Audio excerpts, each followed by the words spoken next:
if I got to hit everybody in this room individually, I will. But truly it's an honor and privilege to be here and to celebrate. Just wanted to get it, I was timed up. So wanted to get it timed up. I was sitting there thinking about what message I wanted to protect or wanted to deliver. Because that was just an intro. All right. That was just an intro.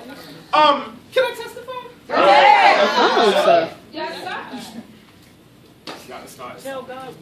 So, it's been a rough kind of year for me.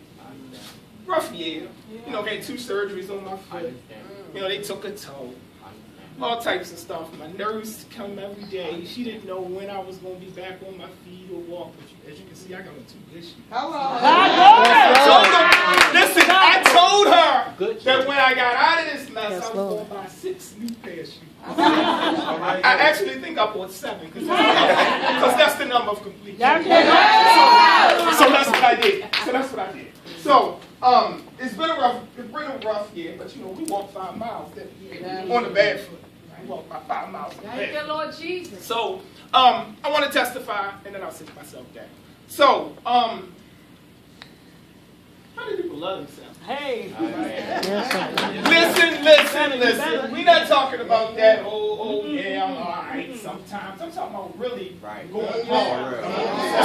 You know, because you know we spend all of this time talking about who we love, but if you don't love yourself, you know what I mean? And then since God is love, and we in here talking about we love God, but we don't. Y'all get the all right, so I know that when y'all look at me, like, this dude, you know, he really, but I wasn't always like this.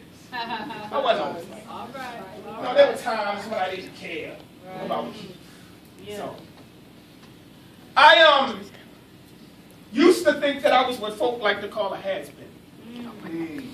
And I used to think that walking by myself was a bad thing. I mean, now it wasn't until the folk I walked with got on my nerves that I finally started to realize I had a whole lot to learn. You see, at that time, I wasn't quite loving myself right. And I was holding on to this thing called insecurity just a little bit too tight. But God said, Keith, don't wait until folk get over themselves to notice your own self-worth. That's right.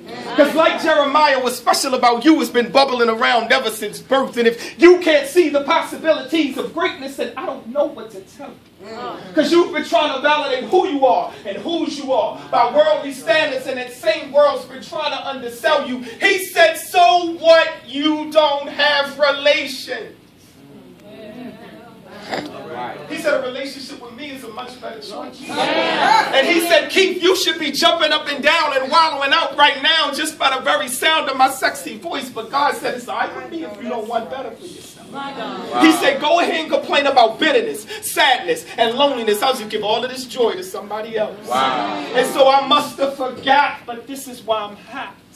You see, I learned how to love myself today. And if nobody cares anything about me, then that's absolutely okay. You see, I rolled over this morning, hugged myself, and I loved myself. Not in a perverted sexual way, but with a spiritually intimate display of absolutely the most unique form of affection, because I'm in the mood to please myself, and I really don't want to hear any objection. So call it what you want, but I finally realized that it's all about me. And if I take it to the very next level, God ain't mad, so why should I be upset that I probably got to touch my own heart? Because I've been letting my smile go dead, allowing other folk to give it a jump start. And you know, like I know, satisfaction comes from within. And since it takes a whole lot to caress a heart as big as mine, I might as well stop fronting and let the good times begin. Because I've spent so much precious time massaging other egos that my soul has become quite accustomed to connecting with unworthy Negroes. And finally, for the first time, I'm not afraid to kiss me and no one else. How about I got NDRE track number 4 and repeating like I'm singing good morning to myself. I'm laughing out loud at every single thing that used to cause me pain. I'm lying here whispering sweet nothings to that same insecurity driving my folks completely insane. I'm staring at my reflection, totally falling head over heels for exactly what I see. How about I'm asking my future out on a date because I'm so in love with who I'm destined to be? That's right. That's right. So tears in my eyes, I'm now calling my mom just to thank her for what she's done.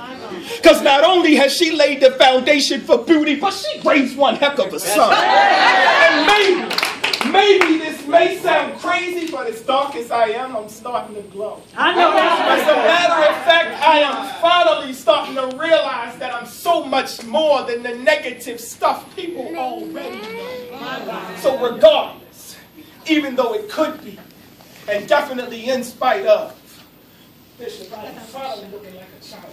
That's me, I see. And I don't know if you noticed it or not, but with me, I'm now crazy. God, glory, glory. Love. Hallelujah.